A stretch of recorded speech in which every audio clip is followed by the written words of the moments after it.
मेरा नाम डॉक्टर मुख्तियार है। आज हम पहले तो सबको रमज़ान मुबारक के, अभी रहमतों का महीना आने वाला है, मगर उसके साथ प्रेग्नेंट लेडीज़ में हमारे पास जो ओपीडी में आती हैं उनका मेन सवाल होता है, जो हम हामला औरतें हैं, क्या हमें रोज़ा रखना चाहिए या नहीं रखना चाहिए। अगर रोज़ा रखते हैं तो उसका हमारे जिस्म पे या हमारे बच्चे पे क्या असर हो सकता है।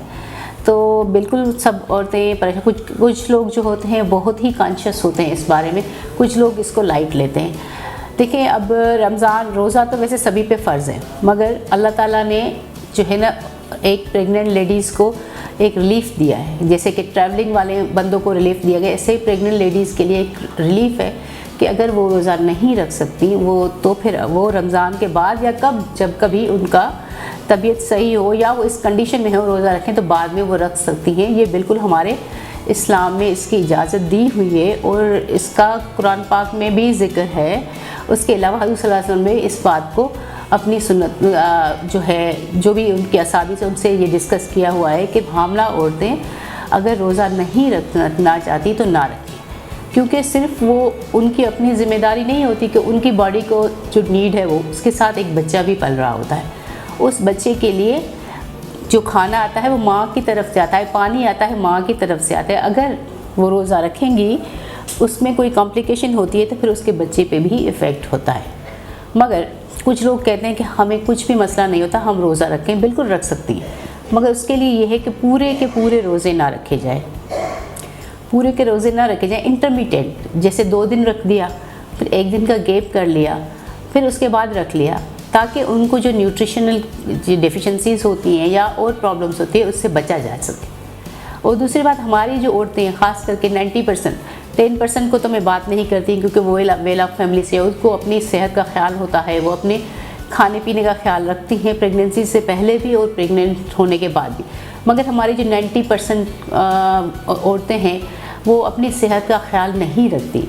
वो देहातों में भी होती हैं, शहरों में भी इवन होती है। पहले बच्चे होते हैं, फिर पहले बच्चों से भी उनके लिए जो न्यूट्रिशन की पहले ही कमी हो रही होती है तो और ज़्यादा बढ़ जाती है।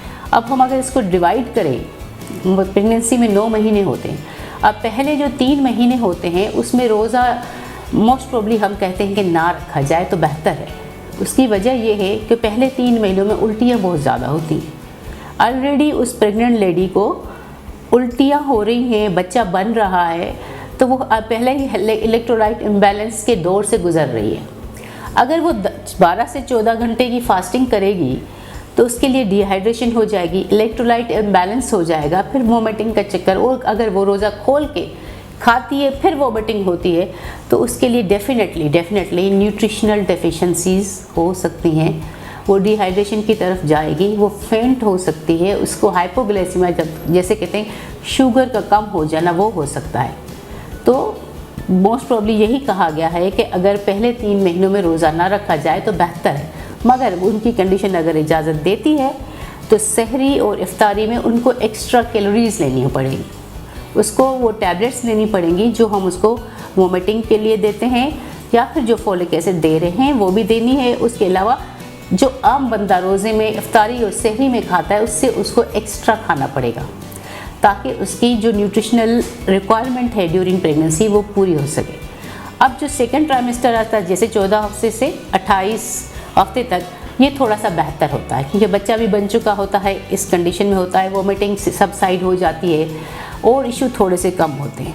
तो उसमें अगर वो रखती है भी एहतियात करे कि पूरे एक साथ 10 दिन 12 दिन ना रखे, बीच बीच में 1-2 रोज़े छोड़ दे और अपनी जो पानी का इस्तेमाल ज़्यादा करे, खाने में अपनी वो चीज़ें खाए, समोसे पकौड़ों को तरफ ज़ोर ना लगाए, चावलों की तरफ ज़ोर ना लगाए, फ्रूट्स की तरफ खाए, और मछली, गोश्त, अंडा, वो चीज़ें जिससे उसके बच्चे की ग्रोथ अच्छी होती है।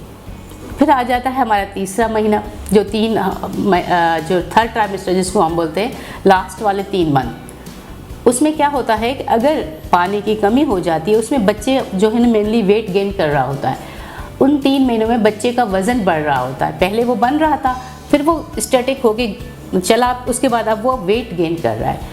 अगर उसकी न्यूट्रिशनल डेफिशिएंसीज हो गई, उसको खाना कम मिला, उसको पानी कम मिला, तो क्या होगा, बच्चे का वज़न सही नहीं होगा। वो जब पैदा होगा तो कमज़ोर बच्चा पैदा होगा, और दूसरी बात है कि जब लास्ट ट्राइमेस्टर होता है, आखिरी महीने होते हैं, तो उसमें पानी ज़्यादा इस्तेमाल का इसलिए कहते हैं कि लेबर के दौरान, बच्चा पैदा करने के दौरान यही जो हाइड्रेशन है वो काम आती है। अगर पेशेंट पहले से ही डिहाइड्रेटेड होती है तो वो लेबर का स्ट्रेस बर्दाश्त नहीं कर सकती, या बच्चे के लिए भी मसले हो जाते हैं, उसकी जो दिल की पट्टी है वो भी ठीक नहीं आती।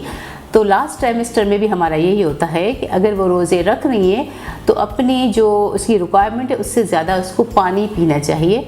अपनी कैलोरीज़ का उस हिसाब से अपने डॉक्टर से जो है मशवरा करें कि वो मुझे सहरी इफ्तारी में क्या चीज़ लेनी चाहिए कि मैं उस चीज़ को कर सकूं, मेरे रोज़े भी हो जाएं और मेरा ये कोई मसला भी ना हो।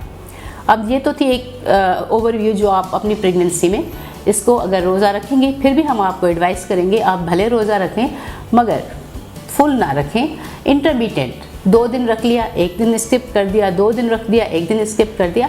उसके साथ अगर किसी को कोई प्रॉब्लम नहीं होता, वो चाहती है नहीं मेरा तो बिल्कुल सब चीज़ें ठीक है, मुझे कोई इश्यू नहीं हो रहा, तो वो रोज़े रखे भले पूरे, मगर अपनी डाइट का ख्याल करें, अपने पानी का ख्याल करें, अपने बच्चे की मूवमेंट का ख्याल करें।